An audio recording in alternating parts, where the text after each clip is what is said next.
YouTube, Rook here from Rook Geek Goodness, my little channel on the interweb for all things geeky and cool. In this video, guys, we have another action figure review. We're going to be looking at the Mattel DC Comics Multiverse Super Friends Green Lantern action figure in the 6-inch scale.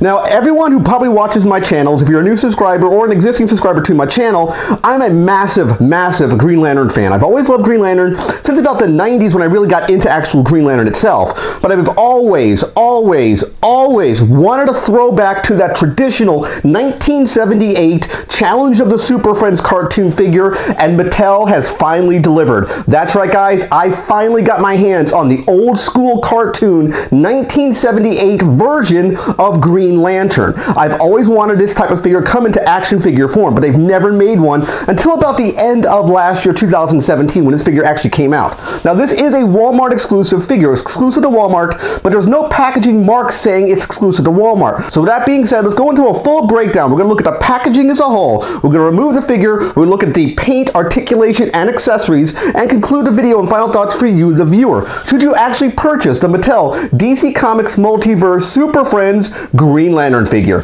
Stay tuned, guys. We're going to go into a breakdown. Alright, guys, we're in a breakdown segment looking at the Mattel DC Comics Multiverse Super Friends Green Lantern action figure in the 6-inch scale. Of course, this is a Walmart-based exclusive, which we'll talk about that shortly. The first thing I want to talk about is the full packaging of this actual figure. It is a window box. You can see the Green Lantern figure inside. But I want to bring your attention first to the logo, Super Friends, right up top here. Super Friends was a cartoon that was basically inspired by this figure back in 1978, is where this figure took liberty from.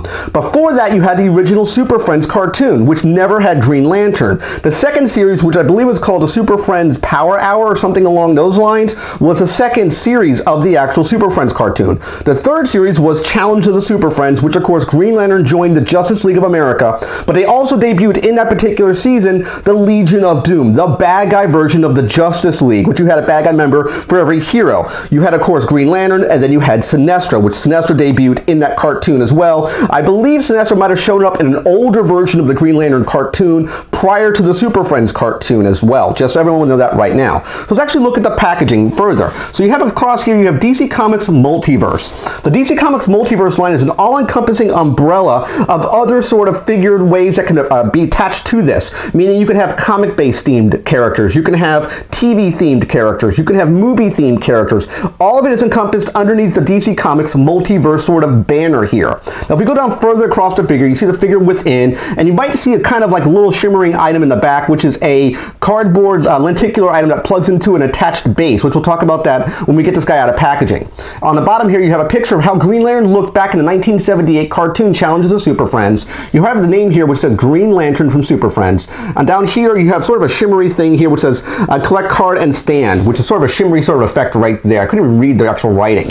Over here, a side shot, which says DC Comics Multiverse. You have Super Friends, again, the logo. On this side, you have a shot, the same shot that we saw of Hal Jordan Green Lantern, and you have both the Super Friends here, and you have Super Friends Green Lantern on this side. And in back here, you have sort of a kind of an inspired look at how the original Super Friends cartoon looked. When the actual original cartoon came on TV, you would see this sort of rainbow effect in the back. The word Super Friends would come out towards the camera like this. This is how it was basically portrayed to the actual viewer.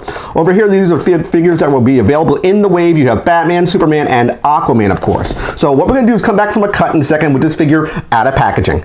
Alright, guys, we have the Mattel DC Comics Multiverse Super Friends Green Lantern action figure out of packaging. And the very first thing we always do, taking it out of packaging, is look at the paint and presentation. The paint looks very good on this figure. It is green, black, and white throughout the entire figure. You have the domino mask here. Of course, she has brown hair. You have the Green Lantern logo on his chest, like we always know and see. You have the shoulder pads, which are green. The actual arms themselves are black with the white trimmed glove. I do like what they did here, and a lot of companies don't do this. The actual power ring, it might be hard to tell, but there's a splotch of paint there, which is the actual Green Lantern logo inside the power ring. A lot of figures in this day and age, even to this day, don't have the actual logo sculpted into that ring, just a splotch of paint. I've seen it on numerous figures. I'm very happy they sculpted it. It may be hard to see here, but there is an actual bit of sculpt right there, looking like the actual logo from the Green Lantern symbol right here. So I do like the way it looks. Going down the rest of the figure, you have, of course, green on the actual chest, green on the trunks. You have black on the actual pants, and green on the actual boots. So I do like the color throughout the entire figure. Very uniform color. It keeps it throughout the entire figure itself. Very clean design. That's how he's actually represented both in the 78 cartoon and even Green Lantern to this day. So I do like that. Now let's actually take a look at the articulation. Articulation is very, very good on this figure. Better than I thought it would be. Head does move up and down and 360 degrees with a very prominent chin here. He has a very, very stoic chin. So I do like the way his chin looks. No issues with the head. The actual shoulders themselves can go out to a full T, as you can see here, with no hindrance. Arms, on both arms, can spin 360 degrees, again with no hindrance. Single jointed elbow here, which I wish it would have been a double jointed elbow, but you know what, that's okay too. There is no movement on the actual forearm. This right here is all one solid piece. There's no joint movement here. The actual wrist will swivel 360 degrees, and this hand right here will swivel 360 as well, and this is an open hand. I want to talk about that near the end of the breakdown segment, because I think it's sort of a failure right here with this particular hand. I wish I would have given him another accessory, but we'll talk about that shortly. If we go down the figure to the chest here, again we have the Green Lantern logo. I do like the ab crunch. Very nice ab crunch. You get a lot of movement here. You can see what I'm doing here, so you can see the amount of range this figure really has. I'll move the arms up so you can see that again. A lot of movement. I do like that, and it holds really, really well. The chest will spin 360 degrees with no hindrance to the articulation. Again, we have the weird cut here in the waist. If you spin it and kind of pose it here, it might look a little bit crooked or cockeyed. That happens with most figures in this day and age. That's okay. Now, if we go down to the actual bottom of the figure here, this is where it gets a little weird. You can get a nice kick out of the figure here, so you get about that amount range of movement. It's about as far as it will go unless you force it. And same thing with the other leg. The actual weird thing is if you try to do them with splits, you can get about that far. This is another one of those weird figures. I'll kind of turn it towards the camera, where you can actually kind of split the figure down the middle here. I don't know why they give this weird joint here, how it actually splits. And right here, this is how Mattel's been doing figures lately. So instead of getting the actual full split movement here, which you can kind of do if you really, really force it, about as far as you can get is about this, you can get this range of motion instead. So they give you a split like this. Very, very odd. I don't know why they do that, but if you kind of force the joint, you can get about that far. It was a little bit more limited a second ago, but I kind of forced the legs open, and you can get to a full split like this now. So I'm very happy you can actually push the figure further than I really thought originally. So that's definitely a plus. If we go down the actual legs themselves, you have at the thigh here, actually at the calf area, you have a full range of motion here on 360 right here on the leg, and this is a single jointed knee right there. The actual feet do have motion in the actual feet. You do get range of motion. It only is an up and down movement, so you can't spin the actual foot in this direction. It won't go 360. It goes up and down. So I think the range of motion on this figure is very, very good. I'm very, very happy and surprised with the level of articulation on this figure. It's really, really cool. All right, guys, now I want to showcase off the accessories to you. There's kind of like 3 accessories for this figure. There's really actually 2, but there's a third one that kind of threw in, so I want to showcase what it is for you.